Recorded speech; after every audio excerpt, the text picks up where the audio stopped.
Dans Luc chapitre 8, versets 43 à 45. Luc chapitre 8, 43 à 45. Or, il y avait une femme atteinte d'une perte de sang depuis 12 ans. Et qui avait dépensé tout son bien pour les médecins. Sans qu'aucun ait pu la guérir. Elle s'approcha par derrière et toucha le bord du vêtement de Jésus. Au même instant, la perte de sang s'arrêta. Et Jésus dit, qui m'a touché? Comme tous s'en défendaient, Pierre et ceux qui étaient avec lui dirent, Maître, la foule t'entoure et te presse. Et tu dis, qui m'a touché? Cette histoire est puissante encore pour nous aujourd'hui.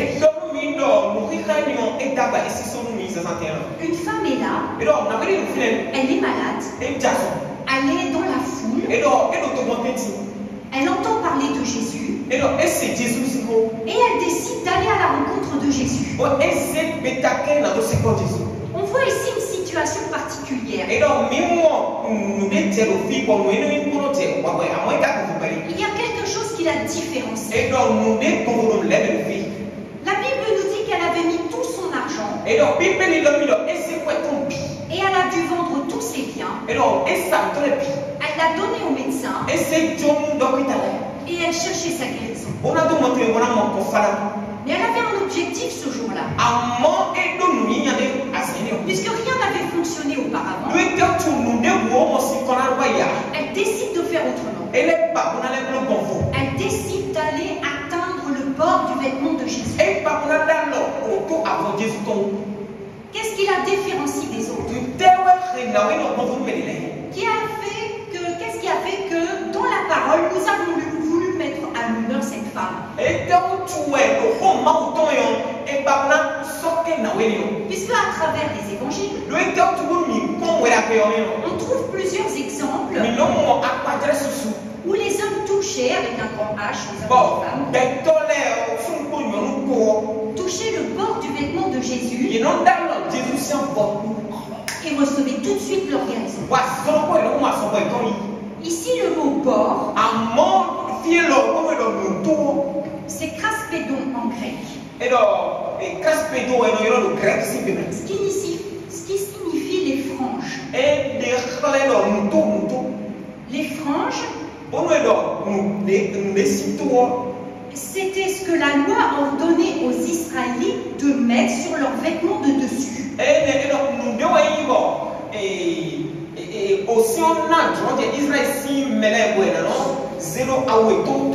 Sur leurs 4 coins de vêtements, il y avait des franges là, 1, 2, 3 et 4. C'était le vêtement traditionnel. C'est pour ça qu'il est important de comprendre ce que signifie bord du vêtement. Il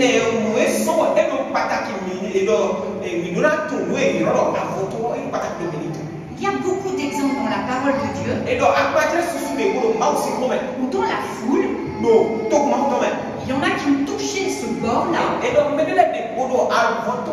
Peut-être pas eu besoin de tirer dessus,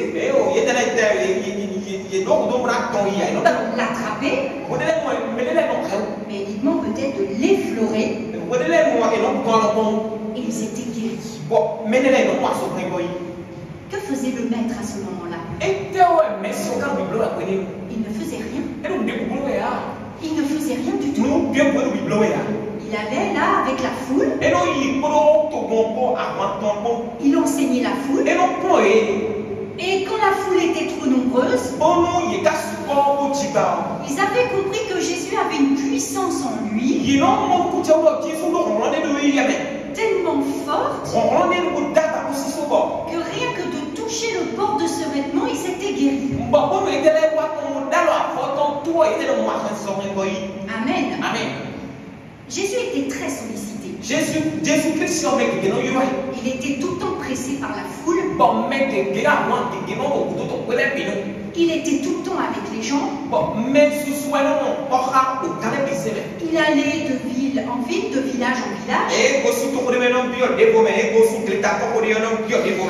C'est pour ça que Jésus avait besoin parfois de se mettre à part avec ses disciples, seul.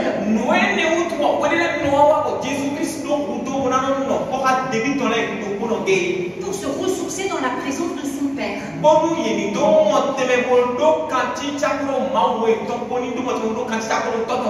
Aujourd'hui, on dit Jésus-Christ. Parce que Christ signifie loin.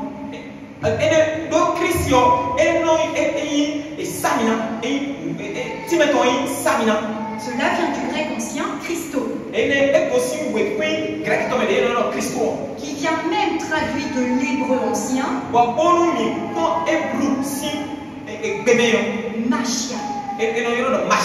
Machia. Messie. Il désigne donc Christ, une personne lointe.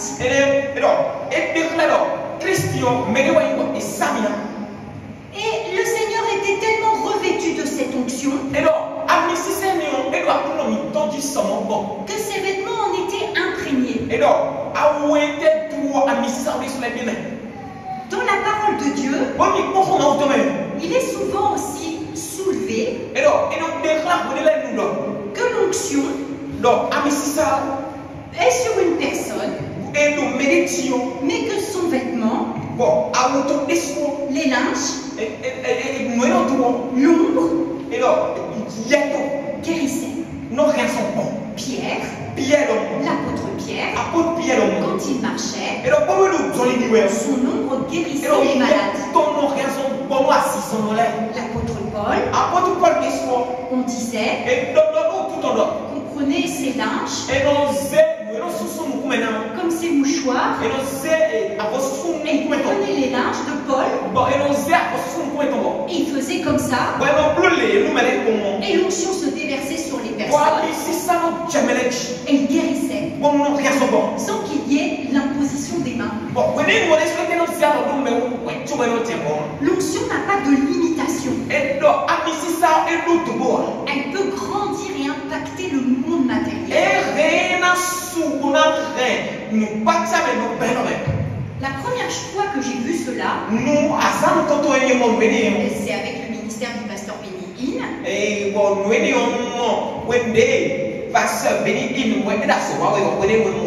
qui prenait sa veste et qui balayait sa veste comme ça dans la foule. Et les gens recevaient le Saint-Esprit. Ils étaient visités par le Saint-Esprit. Et il y a aussi une autre situation du ministère du pasteur Chris Oyakilome.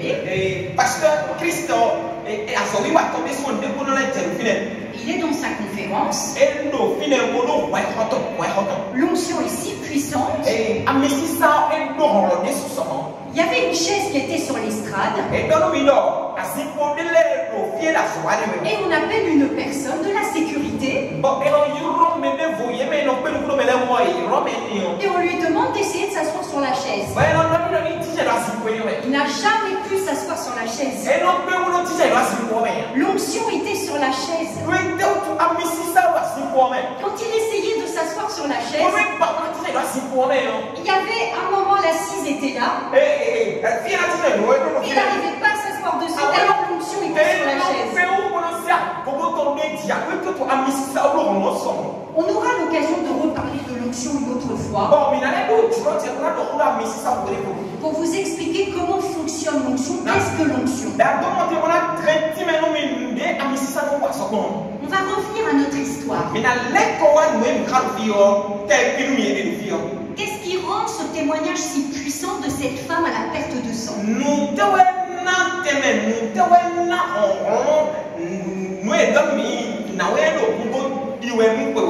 La Bible en fait un cas particulier parmi tant d'autres. On ne connaît pas son nom. On ne connaît pas son âge.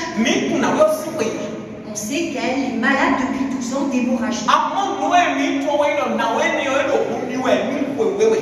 Elle est désespérée, découragée, car personne n'a pu trouver le bon traitement pour la guérir.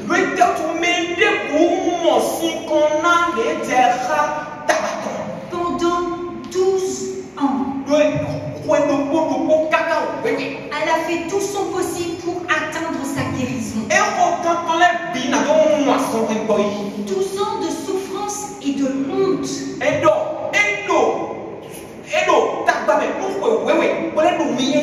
Là, on est dans une période charnière entre la loi et la grâce.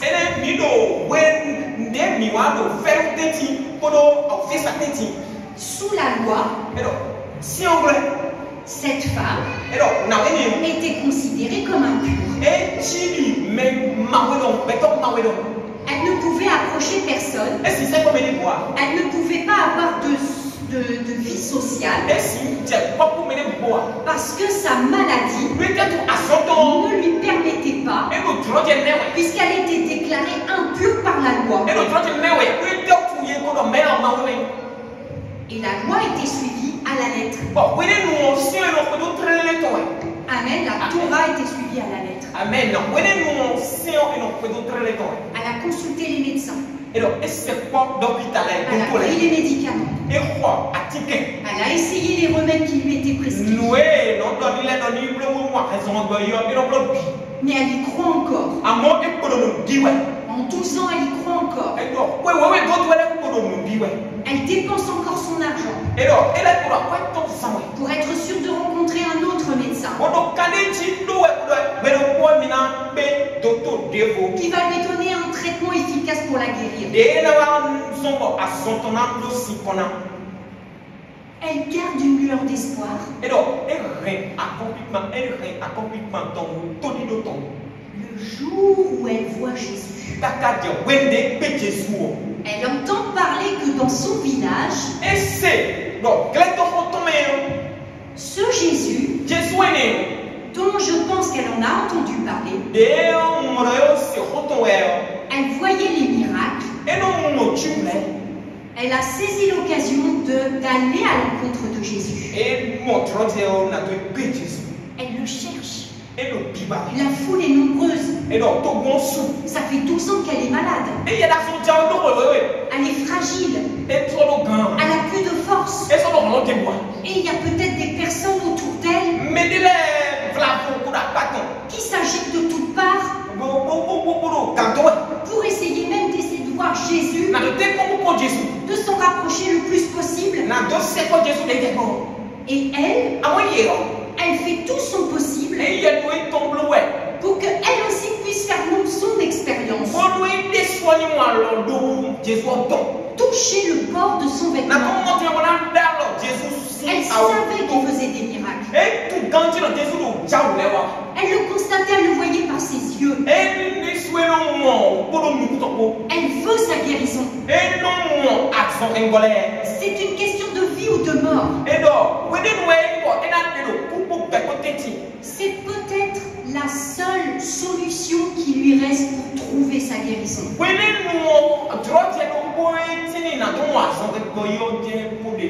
Il n'y aura peut-être pas d'autre opportunité que ce jour-là.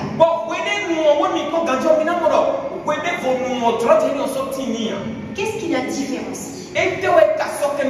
La Bible dit dans Marc chapitre 3 verset 10, car comme il guérissait beaucoup de gens, tous ceux qui avaient des maladies se jetaient sur lui pour le toucher. La différence est dans l'attitude qu'elle a. Elle ne se jette pas sur Jésus. Elle ne crie pas, elle ne hurle pas. Laissez-moi passer.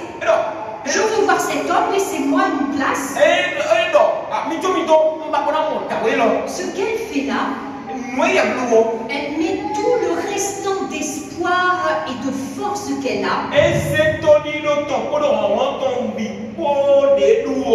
pour se frayer un chemin, pour aller jusqu'à derrière Jésus et tendre sa main vers le bord de son vêtement. C'est comme si la scène à un moment donné était au ralenti.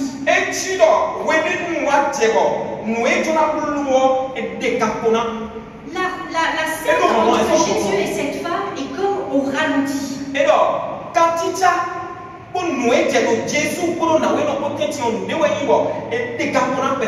Autour de tout s'agite et se presse.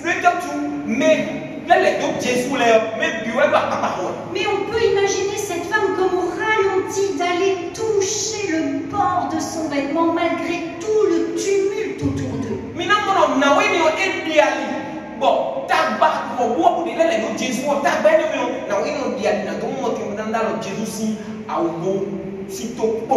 Elle tend une main fragile et tremblante vers le bord du vêtement de Jésus.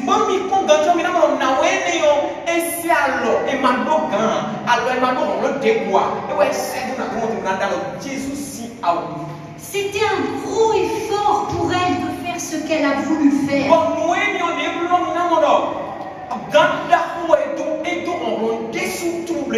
Si je puis toucher seulement le bord de son vêtement,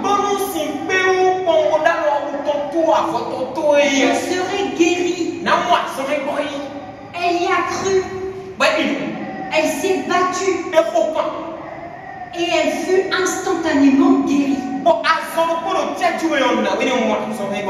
C'est ça qui la différencie de tous les autres. C'est un miracle qu'elle a obtenu par sa foi. Et elle a donné tous ses efforts possibles pour aller toucher le bord de ce vêtement.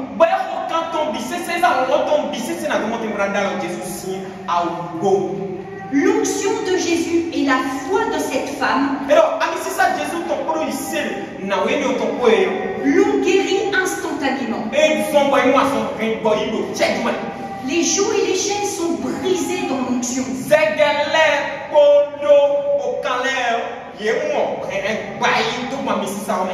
Qui m'a touché? Questionne Jésus. Jésus dit qui m'a touché? La parole dit mais ses disciples ils s'en défendaient.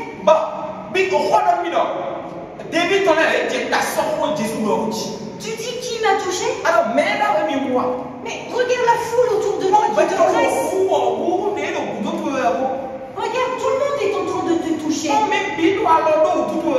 Tout le monde te veut. Tout le monde veut se jeter sur toi. Tout le monde veut toucher le bord de ton vêtement. Mais Jésus savait qu'une force particulière était sortie de lui. C'était une expérience qu'il n'avait pas faite avec les autres. Parce que cette femme, elle a tout donné pour atteindre Jésus. Et sa foi a saisi Jésus. Il a senti une force sortir de lui.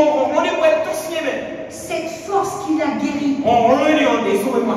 elle était derrière. Elle voulait se faire toute petite. Elle ne savait même pas ce qui allait se passer. Elle y croyait. Si seulement je peux toucher le bord de son vêtement, je serai guérie. Mais elle ne savait pas si ça allait marcher pour elle. Ça fait 12 ans qu'elle essaye. Mais aujourd'hui, je donne tout pour elle. Et elle a été guérie. Instantanément. Que je voudrais vous faire comprendre. Même quand il y a l'onction, vous pouvez recevoir votre exaucement. Vous pouvez recevoir votre miracle. Mais il faut avoir la foi aussi. On ne peut pas uniquement compter sur la personne qui est ouante.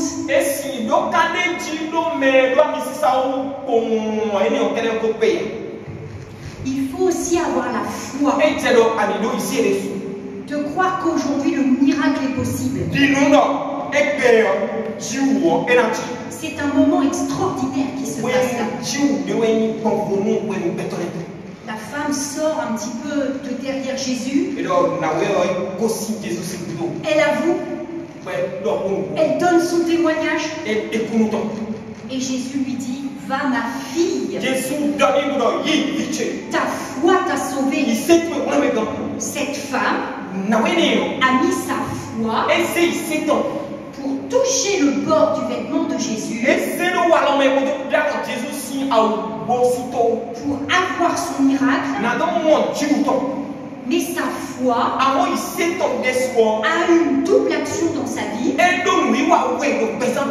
a été instantanément guérie. Mais Jésus la console. Ça fait 12 ans qu'elle n'existe plus aux yeux de la société.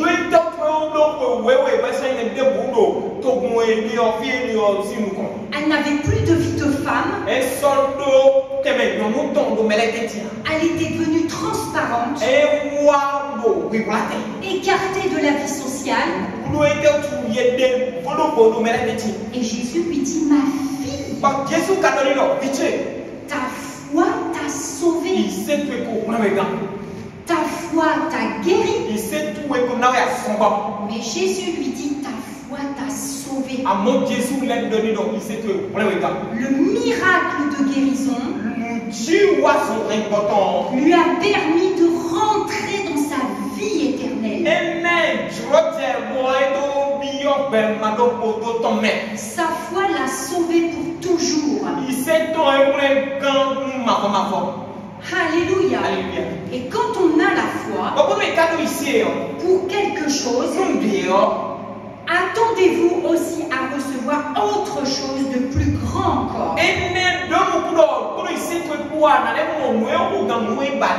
Ce qui est extraordinaire aujourd'hui, mes bien-aimés, c'est est-ce qu'aujourd'hui nous avons besoin de toucher le bord du vêtement de Jésus? Est-ce que nous avons besoin d'aller traverser cette foule et de toucher le bord du vêtement de Jésus?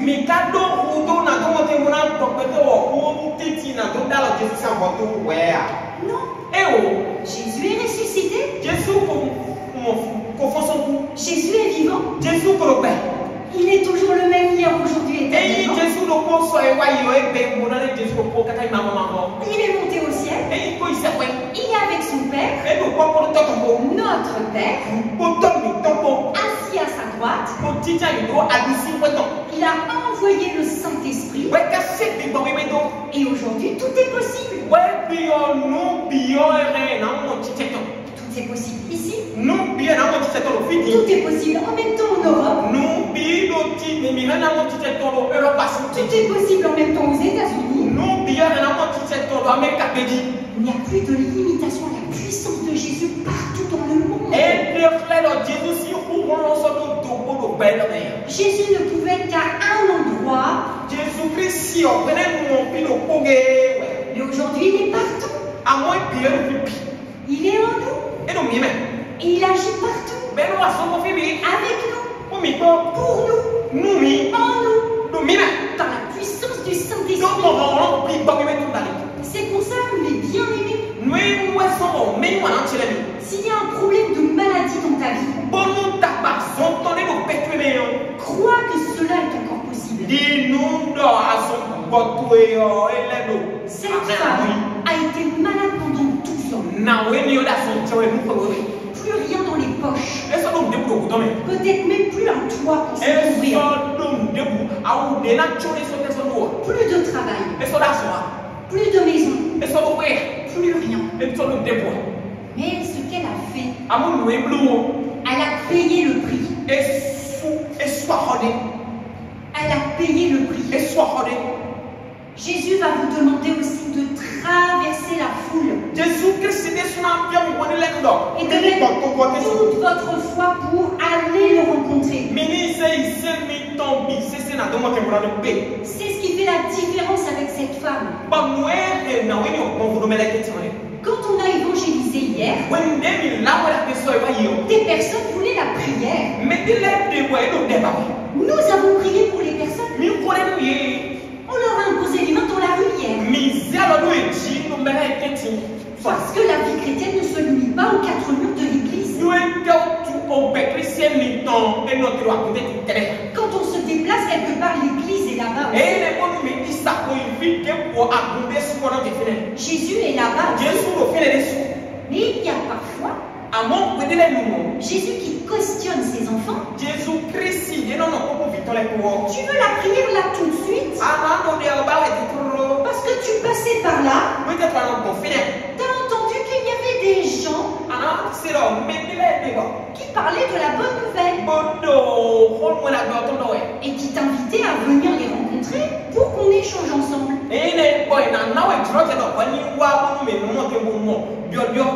Je rends toute la gloire à Dieu pour cela. Ils n'ont pas été timides, ils sont venus nous voir. Et il y a des personnes. Est-ce que tu vas à l'église? Non, je n'ai pas d'église. Mon frère, ma soeur, on les exhortait comme je vous l'ai dit tout à l'heure. Le miracle peut venir ici tout de suite dans la rue. Mais Dieu te demande d'aller payer le prix pour aller le rencontrer. Pour aller recevoir la prière. Parce que c'est trop facile que je t'exauce maintenant. Tu repars dans ta vie et tu vas faire quoi? Tu es à nouveau tout seul. Tu as eu ton exaucement. Mais toi, quel prix tu payes? Jésus nous demande de payer un certain prix. Et quand on est chrétien, on rentre dans la discipline. On devient des disciples. On va à l'église. On sert Dieu. On va chercher ses miracles. Et on n'attend pas que ça nous tombe du ciel tout seul. Parce que demain, vous perdez peut-être à nouveau la bénédiction. Un autre problème va arriver. Vous allez aller le chercher où? Vers qui allez-vous chercher la solution? Il n'y a que Jésus qui peut solutionner votre problème. C'est le seul. Mais il nous demande de payer un prix. Et qu'on lui laisse le temps de faire une transformation dans notre vie. D'avoir une relation avec Jésus. Et vous n'allez plus voir qui que ce soit d'autre. Amen. Amen. C'est ça la problématique. C'est que parfois, nous ne voulons pas payer le prix. Nous attendons que ça nous tombe tout seul. Ah, ça ne marche pas. Alors peut-être que Jésus, c'est pas la solution. Alors je vais aller voir ailleurs. Jusqu'à enfin ce qu'on trouve une solution. Mais elle a payé le prix. Et elle a été guérie instantanément. Tout de suite. Parce que sa foi l'a guérie. Sa foi l'a sauvée. Mon ami, dès que tu trouves ton pasteur, dès que tu trouves ton église, que ce qui se passe au sein de cette église fait écho à tes convictions, fait écho à ton cœur, reste et grandis ici. Enracine-toi ici. Amen. Amen. Et tu verras que là ta vie va changer. Tout est une question de choix que nous faisons. Amen. Amen. Dieu va te bénir ce matin. Amen. Yes. Il va te toucher ce matin. Mais nous ne considérons pas un homme, une femme, comme un guérisseur, une guérisseuse. On laisse le Seigneur nous toucher, faire une expérience irréversible. Cette femme n'a pas eu à nouveau le problème qu'elle a eu pendant 12 ans. Ta foi t'a sauvé. Elle a vécu comme une vraie chrétienne. Et la maladie ne l'a pas à nouveau atteinte. Elle avait la protection du Seigneur. Et elle était encore au bénéfice de l'onction. Si tu as un problème ce matin, tu sens qu'il y a une maladie. Et il y a certainement une maladie. Ça, c'est la réalité. Ok, on marche par la foi. Et la réalité me dit que je sens une douleur.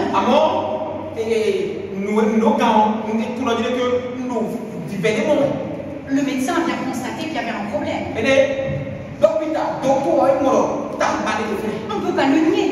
Et c'est pas parce qu'on dit j'ai une douleur, il y a la pathologie, que tout de suite on manque de foi.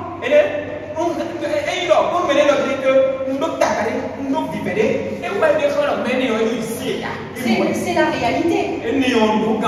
Si on a mal quelque part et qu'on boite,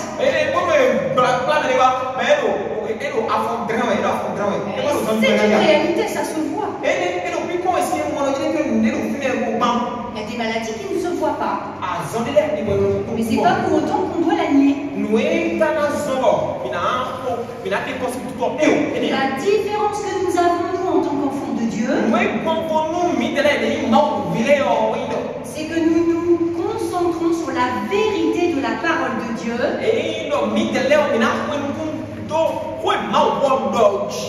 qui dit qu'au nom de Jésus, nous sommes guéris. Ce n'est pas parce qu'il y a la réalité de la maladie que nous ne devons pas marcher dans la vérité en proclamant que nous sommes guéris.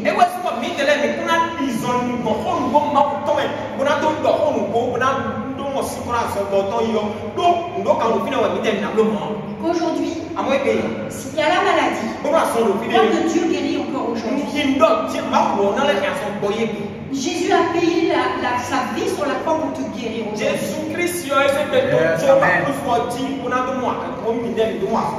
Tu es peut-être découragé. Peut-être que tu en as marre de cette situation. C'est un handicap pour toi. Tu es peut-être comme cette femme. Plus de vie sociale. Plus d'avenir. Condamné par les hommes. Condamné même parfois par la médecine. Monsieur, madame, il n'y a plus rien à faire. Je vous ai tout prescrit.